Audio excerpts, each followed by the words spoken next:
ಶ್ರೀ ಗುರುಭ್ಯೋ ನಮಃ.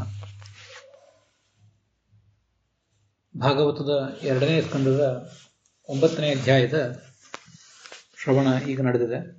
ಅದರಲ್ಲಿ 2 ಶ್ಲೋಕಗಳನ್ನು ಈಗಾಗಲೇ ನೋಡಿ ಮುಗಿಸಿದ್ದೀವಿ. ಅದರಲ್ಲಿ ಭಾಗವತ ತಾತ್ಪರ್ಯವೂ ಕೂಡ ಭವಿಷ್ಯತ್ ಪುರಾಣದ ಶ್ಲೋಕಗಳನ್ನು ಉದ್ಧರಿಸುವ ಮೂಲಕ ಅರ್ಥವನ್ನು ಸ್ಪಷ್ಟಪಡಿಸಿದೆ. ಮೂಲತಃ ಜೀವನಿಗೆ ಶರೀರ ಅನ್ನುವುದಿಲ್ಲ, ಅದು ಭಗವಂತನ ಇಚ್ಛಾ, ಅದಕ್ಕೆ ಮಾಯೆ ಅಂತ ಹೇಳ್ತಾರೆ. ಆ ಮಾಯೆಯ ಕಾರಣದಿಂದ ಇವನಿಗೆ ಶರೀರ ಬಂದಿದೆ ಅಂತ. ಅದಕ್ಕೆ ಸ್ವಪ್ನವೊಂದನ್ನು ಉದಾಹರಣೆ ರೂಪದಲ್ಲಿ ಕೊಟ್ಟಿದ್ದಾರೆ ಕೂಡ. ಜೀವನಿಗೆ ಸ್ವಪ್ನ ಬೀಳುವುದು ಹೇಗೆ? ಜೀವನಿಗೆ ಸ್ವಪ್ನ ಪದಾರ್ಥಗಳು, ಸ್ವಪ್ನದಲ್ಲಿ ಕಾಣುವ ಸಂಬಂಧ, ಅದು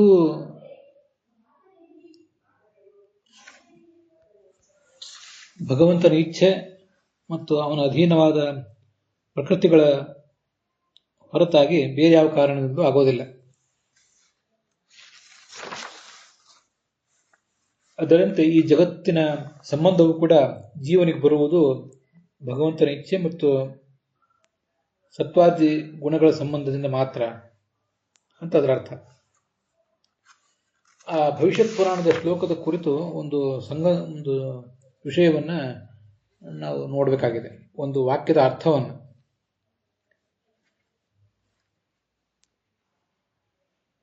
ದೇಹಾತ್ ಪರಸ್ಯ ದೇಹಿತ್ವಂ ಅಹಂಭಾವಂ ಮೃತೆ ಕುತಃ, ಇವೆಲ್ಲ ಆ ಶ್ಲೋಕಗಳು.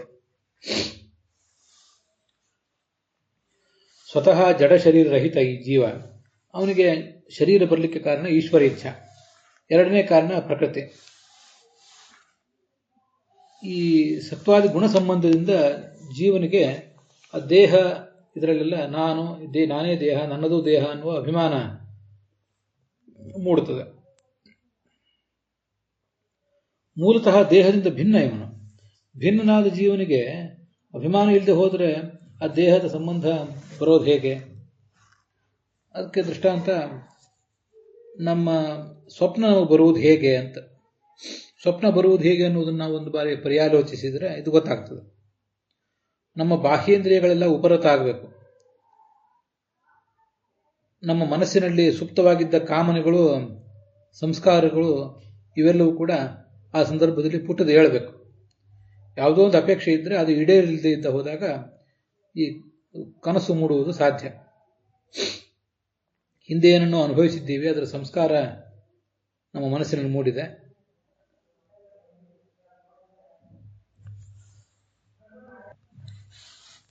ಅದು ಈಗ ಯಾವುದೋ ಕಾರಣದಿಂದ ಉದ್ಬುದ್ಧ ಆಗಬೇಕು, ಸಂಸ್ಕಾರ ಮೇಲೆ ಹೇಳಬೇಕು, ಗುಣತ್ರಯಗಳ ಸಂಬಂಧ ಬೇಕು. ಹೀಗಿದ್ದಾಗ ಜೀವನಿಗೆ ಸ್ವಪ್ನದಲ್ಲಿ ಆ ಪದಾರ್ಥಗಳು ಕಾಣುತ್ತವೆ.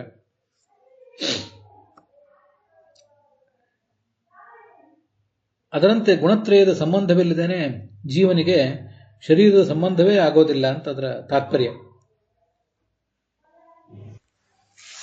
ಇಲ್ಲಿ ನಿದ್ರಾ ಕಾಮಾದ್ಯಭಾವೇನ ತದ್ವದ್ದೇಹ ಕ್ವತಾನ್ವಿನ, ಇದು ಈ ಶ್ಲೋಕ, ಈ ಒಂದು ಅರ್ಧಕ್ಕೆ ಸ್ವಲ್ಪ ಅರ್ಥವನ್ನು ಮತ್ತೊಂದು ಬಾರಿ ಪರ್ಯಾಲೋಚಿಸಬೇಕಾಗಿದೆ. ಯಥಾ ರಜಸ್ತಮೋ ಭಾವೈ ವಿನಾ ಸ್ವಪ್ನೋ ನ ಜಾಯತೆ, ನಿದ್ರಾ ಕಾಮಾದ್ಯಭಾವೇನ ತದ್ವದ್ದೇಹ ಕ್ವತಾನ್ವಿನ. ಇದಕ್ಕೆ ಯಾದವಾರರು ಹೀಗೆ ಅರ್ಥ ಬರೆದಿದ್ದಾರೆ. ಅಲ್ಲಿ ನಿದ್ರಾ ಅಂದ್ರೆ ಬಾಹ್ಯೇಂದ್ರಿಯ ವ್ಯಾಪಾರ ಉಪರಮ ಪರಹ. ನಿದ್ರೆ ಮಾಡುವುದು ಅಂದ್ರೆ ವಸ್ತುತಃ ನಿದ್ರೆ ಮಾಡುವುದು ಅಂತಲೇ ಏನು ಅರ್ಥ ಅಲ್ಲ, ಬಾಹ್ಯೇಂದ್ರಿಯಗಳು ಕೆಲಸ ಮಾಡದೇ ಇರುವುದು ಅಂತ. ಯಾಕೆಂದ್ರೆ ಜೀವನಿಗೆ 3 ಅವಸ್ಥೆಗಳು: ಎಚ್ಚರ, ಕನಸು ಮತ್ತು ನಿದ್ರೆ ಅಂತ. ಎಚ್ಚರ ಅಂದ್ರೆ ಎಲ್ಲ ಗೊತ್ತಿದೆ, ನಾವೀಗ ಏನು ಕೆಲಸಗಳನ್ನು ಮಾಡ್ತಾ ಇದ್ದೀವಿ, 5 ಜ್ಞಾನೇಂದ್ರಿಯ ಕರ್ಮೇಂದ್ರಿಯಗಳಿಂದ, ಇದನ್ನು ಎಚ್ಚರ ಅಂತ. ಮುಂದೆ ಕನಸು ಅಂತ ಇನ್ನೊಂದು ಅವಸ್ಥೆ. ಈ ಕನಸಿನ ಅವಸ್ಥೆಯಲ್ಲಿ ಜೀವ 5 ಜ್ಞಾನೇಂದ್ರಿಯಗಳಿಂದ, 5 ಕರ್ಮೇಂದ್ರಿಯಗಳಿಂದ ಏನು ಕೆಲಸ ಮಾಡ್ತಿರೋದಿಲ್ಲ, ಮನಸ್ಸಿನಿಂದ ಮಾತ್ರ ಕೆಲಸ ಮಾಡ್ತಿರ್ತಾನೆ. ಮನಸ್ಸಿನಿಂದ ಕೆಲವು ಪದಾರ್ಥಗಳನ್ನು ಮನಸ್ಸಿನ ಪರದೆಯ ಮೇಲೆ ನೋಡ್ತಿರ್ತಾನೆ. ನಿದ್ರೆ ಬಂದಾಗ ಯಾವುದೇ ಪದಾರ್ಥವನ್ನು ನೋಡದೆ ಕೇವಲ ದೇಶ, ಕೇವಲ ಕಾಲ, ತಾನು ಮತ್ತೆ ತನಗಾಗಿರುವ ಸುಖ, ಈ ಮೂರರ ಮಾತ್ರ ಜ್ಞಾನವುಳ್ಳವನಾಗಿ ಇರ್ತಾನೆ. ಆದ್ರಿಂದ ಅಲ್ಲಿ ಈ ಕನಸು ಬೀಳುವುದು ಅಂದರೆ ಅಲ್ಲಿ ನಿದ್ರೆ ಇರುವುದಿಲ್ಲ. ಆದ್ರಿಂದ ನಿದ್ರಾ ಕಾಮಾದ್ಯಭಾವೇನ, ನಿದ್ರೆ ಇರುವುದಿಲ್ಲ, ಆದ್ರಿಂದ ಕಾಮಾದಿಗಳು ಇಲ್ಲದೆ ಇರುವುದರಿಂದ ಅಂತ ಅರ್ಥ ಇದೆಯಲ್ಲ. ನಿದ್ರೆ ಇಲ್ಲದೆ ಇರುವುದರಿಂದ ಅಂತ ಅನ್ನೋದಕ್ಕೆ ಅರ್ಥ ಬಾಹ್ಯೇಂದ್ರಿಯಗಳ ಚಟುವಟಿಕೆ ಇರುವುದಿಲ್ಲ ಆದ್ರಿಂದ ಅಂತ ಅದರ ತಾತ್ಪರ್ಯ. ನಿದ್ರೆ ಇಲ್ಲದೆ ಇರುವುದು ಅಂತ ಅದಕ್ಕೇನು ಅರ್ಥ ಅಲ್ಲ. ನಿದ್ರಾ ಅವಸ್ಥೆಗೂ ಈ ಕನಸಿನ ಅವಸ್ಥೆಗೂ ವ್ಯತ್ಯಾಸ ಇದೆ. ಆದ್ರಿಂದ ಇಲ್ಲಿ ನಿದ್ರೆ ಇಲ್ಲ ಅಂದರೆ ಬಾಹ್ಯೇಂದ್ರಿಯಗಳ ವ್ಯಾಪಾರ ಇಲ್ಲ ಅಂತ ಅದರ ತಾತ್ಪರ್ಯ. ನಿದ್ರೆ ಇಲ್ಲದೆ ಇರುವುದು ಅಂದರೆ ಬಾಹ್ಯೇಂದ್ರಿಯ ವ್ಯಾಪಾರ ಇಲ್ಲದೆ ಇರುವುದು ಅಂತ ಈಗ ಅರ್ಥ ಅಲ್ಲ. ನಿದ್ರೆ ಅಂದರೆ ಬಾಹ್ಯೇಂದ್ರಿಯ ವ್ಯಾಪಾರ ಇಲ್ಲದೆ ಇರುವುದು ಅಂತ ಅರ್ಥ. ಮತ್ತೆ ಕಾಮ ಅಂದರೆ ಮನಸ್ಸಿನಲ್ಲಿ ಹುದುಗಿದಂತಹ ಆಸೆ ಅಂತ ಅರ್ಥ. ಅದನ್ನೇ ಅಲ್ಲಿ ಪುರಾಣಿಕಾಚಾರ್ಯರು ಅನುವಾದ ಮಾಡುವಾಗ ಈ ಸ್ವಪ್ನ ಉಂಟಾಗುವುದು ಹೇಗೆ, ಜೀವನಿಗೆ ಸ್ವಪ್ನದಲ್ಲಿ ಏನೇನೋ ಪದಾರ್ಥಗಳು ಕಾಣಿಸ್ತಾವಲ್ಲ, ಅವು ಕಾಣುವುದು ಹೇಗೆ?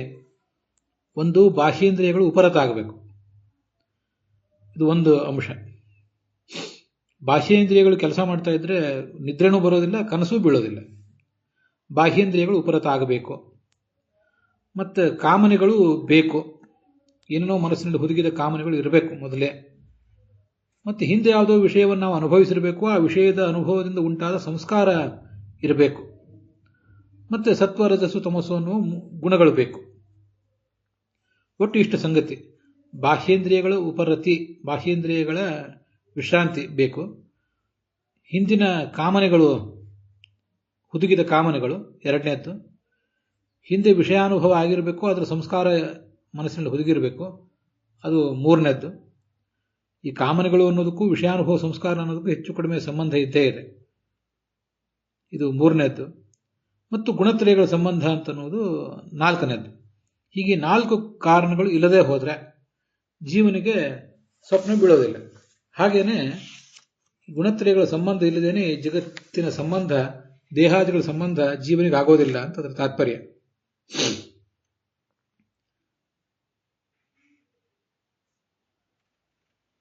ನಿದ್ರಾ ಕಾಮಾದಿ ಅಭಾವೇನ, ನಿದ್ರೆ, ಕಾಮ ಇತ್ಯಾದಿಗಳು ಇಲ್ಲದೆ ಹೋದ್ರೆ ಆವಾಗ ಸ್ವಪ್ನ ಬೀಳೋದಿಲ್ಲ ಅಂತ ಆ ಶ್ಲೋಕದಲ್ಲಿ ಕಾಣಿಸೋದು. ಆದಿ ಅಂತ ಶಬ್ದ ಇದೆ. ಆದಿ ಎಂಬ ಶಬ್ದದಿಂದ ಏನೇನು ಇಟ್ಕೊಳ್ಬೇಕು ಅನ್ನೋದನ್ನು ಯಾದವಾರ್ಯರು ವರ್ಣನೆ ಮಾಡಿದ್ದಾರೆ. ನಿದ್ರಾ ಅಂದ್ರೆ ಬಾಹ್ಯೇಂದ್ರಿಯಗಳ ವ್ಯಾಪಾರ ಇಲ್ಲದೆ ಇರುವುದು ಅಂತ ಅರ್ಥ ಬರೆದಿದ್ದಾರೆ, ಅದು ಉಪಯುಕ್ತ ಆಗಿದೆ. ಬಾಹ್ಯೇಂದ್ರಿಯಗಳು ಕೆಲಸ ಮಾಡ್ತಿರೋದಿಲ್ಲ, ಮನಸ್ಸು ಮಾತ್ರ ಕೆಲಸ ಮಾಡ್ತಿರ್ತದೆ. ಮತ್ತೆ ಕಾಮ, ಯಾವ್ಯಾವುದು ಹುದುಗಿದ ಕಾಮನೆಗಳಿರಬೇಕು. ಅಲ್ಲಿ ಯಾದವಾರ್ಯರು ಸಾ ನಿದ್ರಾ ತಾಮಸೋಭಾವ, ನಿದ್ರೆ ಅಂದ್ರೆ ತಾಮಸ ಭಾವ, ಅದು ಸ್ವಪ್ನದಲ್ಲಿ ನಾವು ಕಾಣುವ ವಸ್ತುಗಳ ದರ್ಶನಕ್ಕೆ ಕಾರಣ ಆಗ್ತದೆ ಅಂತ ಅರ್ಥ ಮಾಡಿದ್ದಾರೆ. ಆ ಸಾನಿದ್ರಾ ತಾಮಸೋ ಭಾವ ಅನ್ನೋದೊಂದನ್ನ ಸ್ವಲ್ಪ ಬಿಟ್ಟು ಬಿಡೋದು ಒಳ್ಳೆಯದು. ಅದನ್ನ ನಾನು ತಪ್ಪು ಅಂತ ಹೇಳ್ತಿಲ್ಲ, ಪುರಾಣಿಕಾಚಾರ್ಯರು ಕೂಡ ತಮ್ಮ ಅನುವಾದದಲ್ಲಿ ಅದನ್ನ ಮಾಡಿಲ್ಲ. ಆದ್ರಿಂದ ಅದನ್ನ ಸ್ವಲ್ಪ ಆ 2 ಅಂಶಗಳನ್ನು ಬಿಡುವುದು ಒಳ್ಳೆಯದು, ಅಥವಾ ಅದನ್ನು ಬೇರೆ ರೀತಿ ವ್ಯಾಖ್ಯಾನ ಮಾಡುವುದು ಒಳ್ಳೆಯದು.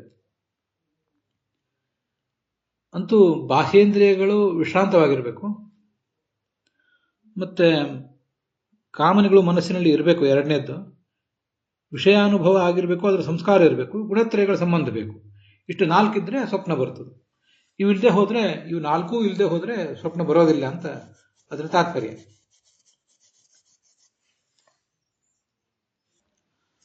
ಅದಕ್ಕೆ ಆದಿಪದ ಇಲ್ಲಿದೆಲ್ಲ, ಆದಿಪದದಿಂದ ಸಾತ್ವಿಕ ಪದಾರ್ಥಗಳನ್ನ, ರಾಜಸ ಪದಾರ್ಥಗಳನ್ನ, ತಾಮಸ ಪದಾರ್ಥಗಳನ್ನ ನಾವೇನು ಅನುಭವಿಸಿರ್ತೀವಿ, ಅದರ ಅನುಭವದಿಂದ ಉಂಟಾದ ವಾಸನೆಗಳು ಅಂದ್ರೆ ಸಂಸ್ಕಾರಗಳು, ಮತ್ತೆ ಸಾತ್ವಿಕ ಕರ್ಮ, ರಾಜಸ ಕರ್ಮ, ತಾಮಸ ಕರ್ಮ ಅಂತ ಈ ಥರದ ಕರ್ಮಗಳು, ಅದರಿಂದ ಉಂಟಾದ ಪುಣ್ಯ ಪಾಪ ಇತ್ಯಾದಿಗಳು,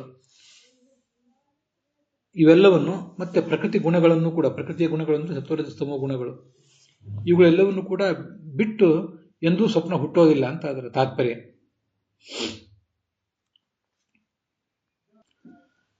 ಹೀಗೆ ನಿದ್ರೆ ಬರಬೇಕಾದ್ರೆ ಸತ್ವರಜಸ್ತಮೋ ಗುಣಗಳ ಒಂದು ಸಹಾಯವೂ ಬೇಕು. ಹಾಗೆ ಕನಸು ಬೀಳಲಿಕ್ಕೂ ಬೇಕು. ನಿದ್ರೆ ಬರ್ಲಿಕ್ಕೆ ಬೇಕು ಅಂತ ಅನ್ನೋದು ಒಂದು ವಿಷಯ ಬೇರೆ. ಅದನ್ನೇನು ನಾವು ನೋಡ್ಲಿಕ್ಕೆ ಹೊರಟಿರೋ ವಿಷಯ ಅದಲ್ಲ.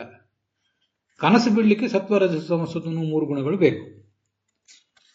ಆ ತಮೋ ಗುಣ ಹೇಗೆ ಸಹಾಯಕ ಆಗ್ತದೆ ಕನಸು ಬೀಳಲಿಕ್ಕೆ ಅಂದ್ರೆ, ಅದು ನಮ್ಮ 5 ಕರ್ಮೇಂದ್ರಿಯ 5 ಜ್ಞಾನೇಂದ್ರಿಯಗಳನ್ನ ಉಪರತವನ್ನಾಗಿ ಮಾಡ್ತದಲ್ಲ,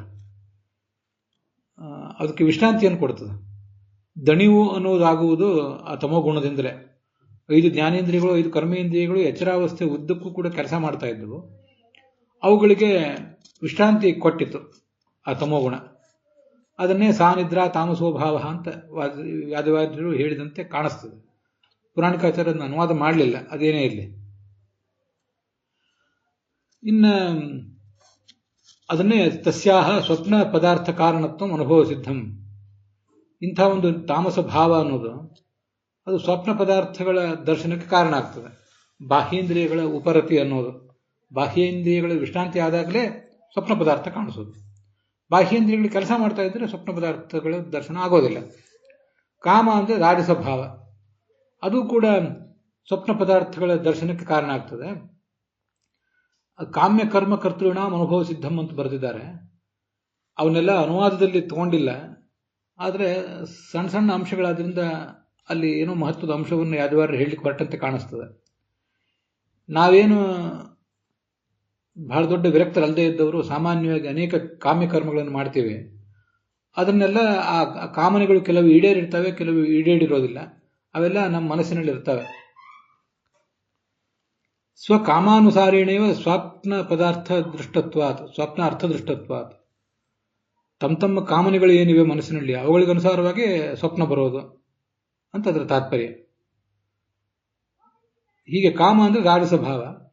ಸಾತ್ವಿಕ ಭಾವದಿಂದ ಹೇಗೆ ಸ್ವಪ್ನ ಬೀಳುತ್ತದೆ ಅಂದ್ರೆ ಅದನ್ನ ಇಲ್ಲಿ ಹೇಳಲಿಲ್ಲ ಯಾದವಾರ್ಯರು, ಆದರೆ ಅದನ್ನ ಗೋವಿಂದಾಚಾರ್ಯರು ಒಂದ್ ಕಡೆ ಹೇಳಿದ್ದಾರೆ. ಸ್ವಪ್ನದಲ್ಲಿ ನಮಗೆ ಯಾರಾದರೂ ದಿವ್ಯ ಜ್ಞಾನಿಗಳು ಅಥವಾ ಮತ್ತೇನಾದರೂ ತಾತ್ವಿಕ ಅಂಶಗಳು ಹೊಳೆದರೆ, ಸ್ವಪ್ನದಲ್ಲಿ ಏನಾದರೂ ದಿವ್ಯವಾದ ಮಾರ್ಗದರ್ಶನ ನಮಗಾದರೆ ಅದನ್ನೆಲ್ಲ ಸಾತ್ವಿಕ ಭಾವದಿಂದ ಬಂದ ಸ್ವಪ್ನ ಅಂತ ತಿಳಿಬೇಕು ಅಂತ ವರ್ಣನೆ ಮಾಡಿದ್ದಾರೆ. ಇಷ್ಟನ್ನ ನಿನ್ನೆ ಹೇಳಿದ್ದೇನೆ, ಆದರೂ ಕೂಡ ಅಲ್ಲಿರುವ ಸ್ಪಷ್ಟತೆ ದೃಷ್ಟಿಯಿಂದ ಮತ್ತೊಂದ್ಸರಿ ಅದನ್ನು ಹೇಳಬೇಕಾಯಿತು. ನನಗೆ ಅದು ಸ್ಪಷ್ಟ ಆಗಿರಲಿಲ್ಲ ಅಂತ ಖಂಡಿತ, ಹಾಗಾಗಿ ಮತ್ತೆ ಅದನ್ನು ನಾನು ಇಲ್ಲಿ ಹೇಳ್ಕೊಳ್ಬೇಕಾಯ್ತು. ಸರಿ, ಅದರ ನಂತರ ನಾವು ನೋಡುವಂಥದ್ದು 3ನೇ ಶ್ಲೋಕ ಇವತ್ತು.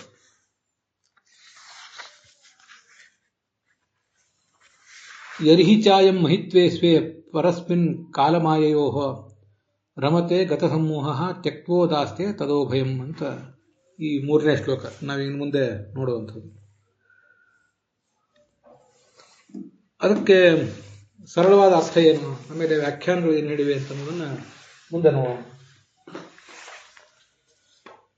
ಭಗವಂತನ ಅನುಗ್ರಹದಿಂದ ಅವನು ಮುಕ್ತನಾಗ್ತಾನೆ ಜೀವ. ಪ್ರಕೃತಿಯ ಹಿಡಿತದಿಂದ, ಕಾಲದ ಹಿಡಿತದಿಂದ ಮುಕ್ತನಾಗ್ತಾನೆ.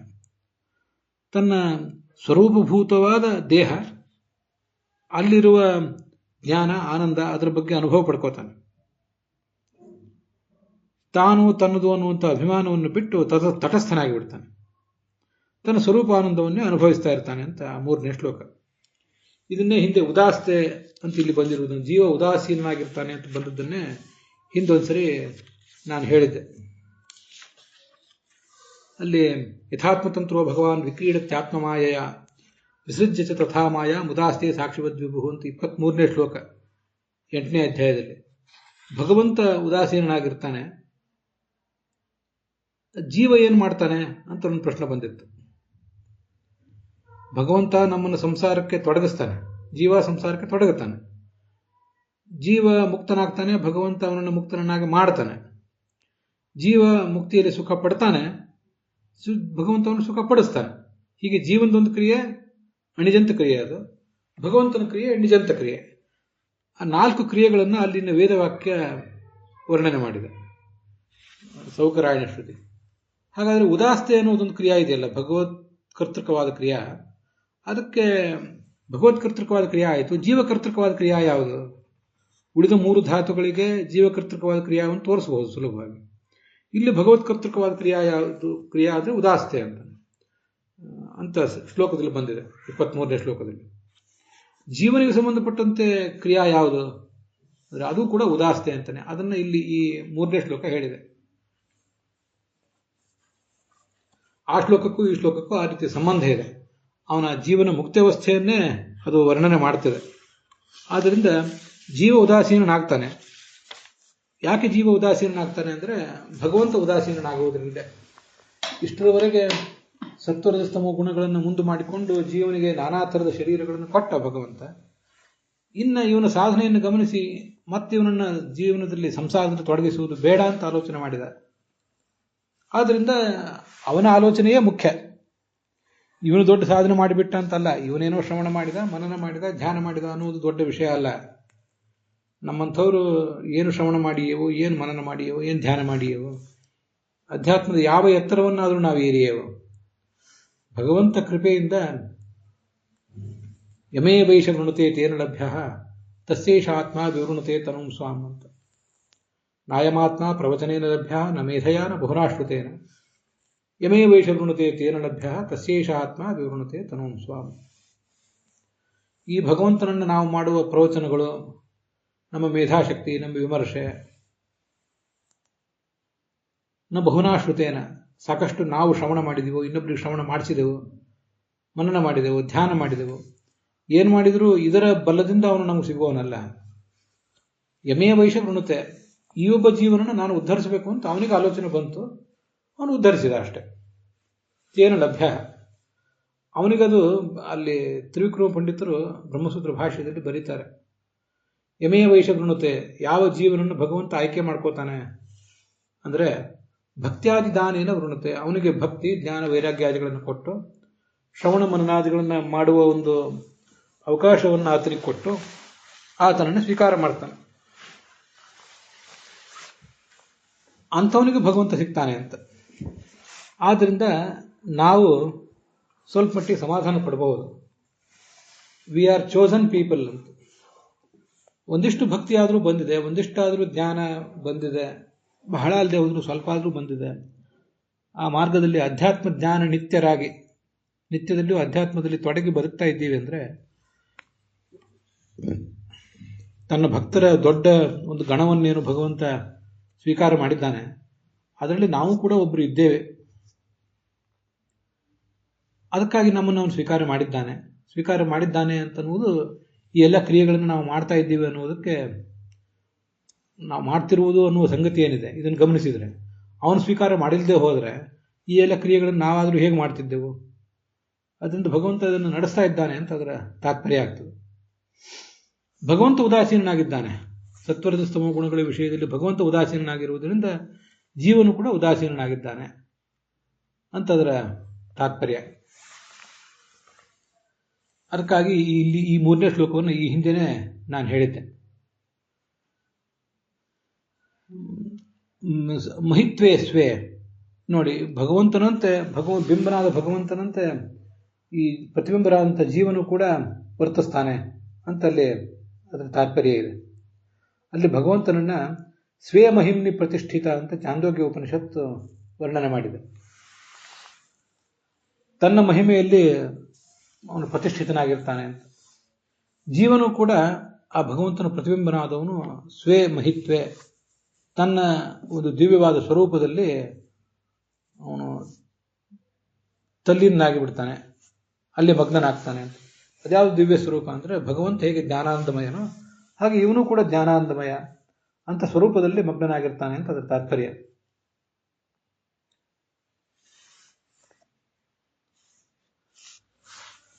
ಅದನ್ನು ವೀರರಾಘವರು ಒಂದಿಷ್ಟು ವಿವರಿಸಿದ್ದಾರೆ. ಅದು ಕೂಡ ನಮಗೊಂದಿಷ್ಟು ಮಟ್ಟಿಗೆ ಗ್ರಾಹ್ಯ ಆಗಬಹುದು. ಛಾಂದೋಗ್ಯ ಉಪನಿಷತ್ನಲ್ಲಿ ಸ್ವೇ ಮಹಿಮ್ನಿ ಪ್ರತಿಷ್ಠಿತ ಅಂತ ಭಗವಂತನ ಬಗ್ಗೆ ವರ್ಣನೆ ಬಂದಿರೋದನ್ನು ಹೇಳಿದೆ. ಅದೇ ಛಾಂದೋಗ್ಯ ಉಪನಿಷತ್ತಿನಲ್ಲಿ ಯ ಆತ್ಮ ಅಪಹತ ಪಾತ್ಮ ವಿಜರ ವಿಮೃತ್ಯು ಅಪಿಪಾಸ ಸತ್ಯಕ್ಷಾಮ ಸತ್ಯಸಂಕಲ್ಪ ಸೋನ್ವೇಷ್ಟವ್ಯ ವಿಜಿಜ್ಞಾಸಿತವ್ಯ ಅಂತ ಒಂದು ಮಾತು ಬರ್ತದೆ. ಯಾರ ಕುರಿತು ನಾವು ಜಿಜ್ಞಾಸೆ ಮಾಡಬೇಕು ಅಂದರೆ ಯ ಆತ್ಮ ಅಪಹತ ಪಾಪ್ಮ, ದೋಷರಹಿತನ ಯಾರು ಅವನ ಬಗ್ಗೆ, ವಿಜರಹ ಮೃತ್ಯು ಇಲ್ಲದವನು, ಮುಪ್ಪಿಲ್ಲದವನು, ಅಪಿಪಾಸಃ ನೀರಡಿಕೆ ಹಸಿವಿಲ್ಲದೆ ಇದ್ದವನು, ಸತ್ಯ ಸಂಕಲ್ಪ ಅವನ ಆಲೋಚನೆಗಳು ಸತ್ಯವಾಗಿರ್ತವೆ, ಅವನ ಇಚ್ಛೆಗಳು ಸತ್ಯ ಆಗಿರ್ತವೆ. ಅಂಥ ಆತ್ಮನನ್ನ ನಾವು ಅನ್ವೇಷಿಸಬೇಕು, ಜಿಜ್ಞಾಸೆ ಮಾಡಬೇಕು. ಅಂಥ ಪರಮಾತ್ಮ ಏನಿದ್ದಾನೆ ಸತ್ಯ ಸಂಕಲ್ಪ ಪರ್ಯಂತ ಗುಣಾಷ್ಟಕ ಲಕ್ಷಣ 8 ಗುಣಗಳನ್ನು ಅಲ್ಲಿ ವರ್ಣನೆ ಮಾಡಿದ್ದಾರೆ. ಆ ಪರಮಾತ್ಮನ ಶೇಷ ಈ ಭಗವಂತ. ಜೀವರನ್ನ ಶೇಷ ಅಂತನೂ ಭಗವಂತನ ಶೇಷಿ ಅಂತನೂ ಅವರು ಒಪ್ತಾರೆ. ಜೀವ ಭಗವಂತನಿಗೆ ದೇಹ, ಆ ದೇಹ ಉಳ್ಳವನು ಭಗವಂತ ಅಂತ ಅವರ ತಾತ್ಪರ್ಯ. ಅದಕ್ಕೆ ಅವನು ಹಿಂದೆ ನೋಡಿದ್ದೇವೆ. ಅಂಥ ತನ್ನ ಸ್ವರೂಪ, ಜೀವನ ಸ್ವರೂಪ, ಆ ಸ್ವರೂಪದಲ್ಲಿ ಅವನು ಮಗ್ನನಾಗ್ತಾನೆ ಅಂತ ಅದರ ತಾತ್ಪರ್ಯ. ಅದಕ್ಕೆ 2 ಅರ್ಥನೂ ಹೇಳಿದ್ದಾರೆ ವೀರರಾಘವರು ಕೂಡ. ಸ್ವೇ ಮಹಿಮ್ನಿ ಪ್ರತಿಷ್ಠಿತ ಅಂತ ಭಗವಂತನನ್ನು ನಿರಂತರವಾಗಿ ಆರಾಧನೆ ಮಾಡ್ತಾನೆ. ಆ ಭಗವಂತನ ಗುಣದಲ್ಲೇ ಅವನು ಮಗ್ನನಾಗಿರ್ತಾನೆ. ಆದ್ದರಿಂದ ತಾನು ಅದೇ ಎತ್ತರವನ್ನೇ ಏರ್ತಾನೆ. ತಮ್ಮ ಯಥಾ ಯಥಾ ಉಭಾಸತೆ ತದೇವ ಭವತಿ ಅಂತ ಆ ಅರ್ಥವನ್ನ ಅಲ್ಲಿ ವೀರರಾಘವರು ಬರೆದಿದ್ದಾರೆ. ಅದನ್ನು ಕೆಲವು ಮಟ್ಟಿಗೆ ನಮ್ಮ ಸಿದ್ಧಾಂತಕ್ಕೆ ಬಗ್ಗಿಸಿಕೊಂಡು ನಾವು ಸ್ವೀಕಾರ ಮಾಡಬಹುದು. ಅದ್ವೈತದ ವ್ಯಾಖ್ಯಾನಕ್ಕೂ ಕೂಡ ಅದು ಸರಿ ಹೊಂದುತ್ತದೆ. ಕಾಲಮಾಯೋ ಪರಸ್ಮಿನ್ ನಿಯಾಮಕೆ ಸ್ವೇ ಮಹಿಮ್ನಿ ಸ್ವಪರಮಾರ್ಥ ರೂಪೇ ಬ್ರಹ್ಮಭಾವೇ ರಮೇತ. ತಾನೇ ಬ್ರಹ್ಮ ಅಂತ ತಿಳ್ಕೊಂಡು ಅದರಲ್ಲೇ ಮಗ್ನನಾಗಿರ್ತಾನೆ ಅಂತಲೂ ಅದನ್ನ ವರ್ಣನೆ ಮಾಡಿದ್ದಾರೆ.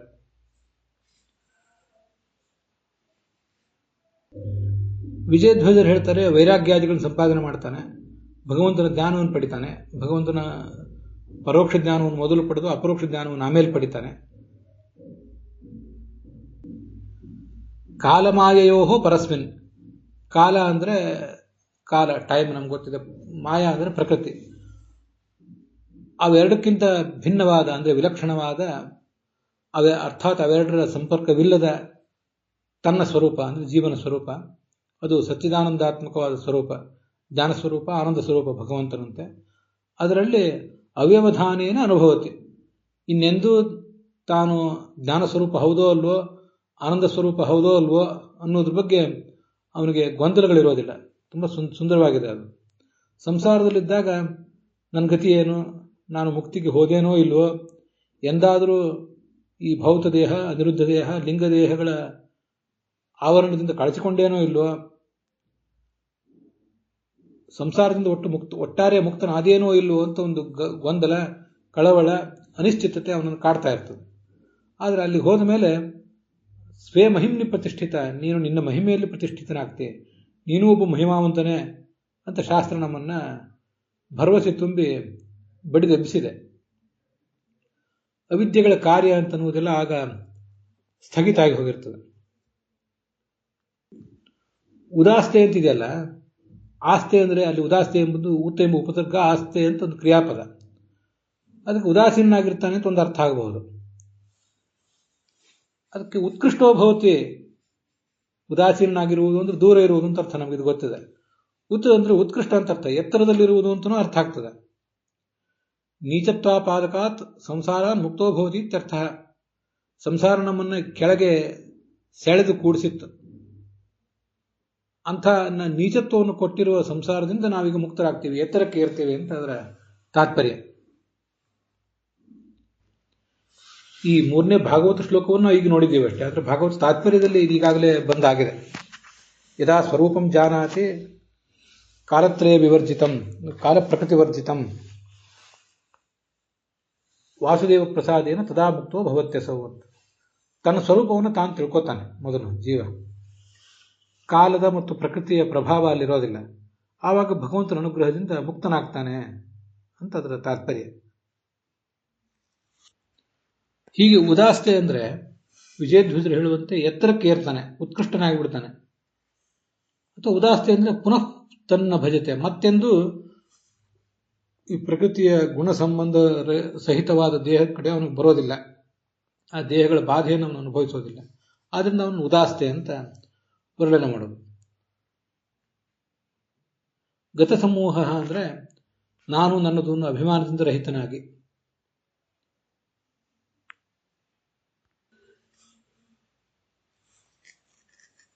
ಇಷ್ಟು ಅದರ ಒಟ್ಟು ತಾತ್ಪರ್ಯ. ಅದರೊಂದಿಗೆ 3ನೇ ಶ್ಲೋಕದ ವಿವರದೊಂದಿಗೆ ಇವತ್ತಿನ ಭಾಗ ಸಮಾಪ್ತ ಆಗಿದೆ. ಹುಸಿಯ ನಾಡಿ ಹೊಟ್ಟೆ ಹೊರೆವ ವಿಷಯದಲ್ಲಿ ರಸಿಕನೆಂದು ಹುಸಿಗೆ ಹಾಕದಿರುವ ಇನ್ನು ಶ್ರೀಕೇಶನ ಈಶನಿನ್ನ ಚರಣ ಭಜನೆ ಆಸೆಯಿಂದ ಮಾಡುವೆ ದೋಷ ರಾಶಿ ನಾಶ ಮಾಡು ಶ್ರೀಶ ಕೇಶವ. ಶ್ರೀಕೃಷ್ಣಾರ್ಪಣ ವಸ್ತು.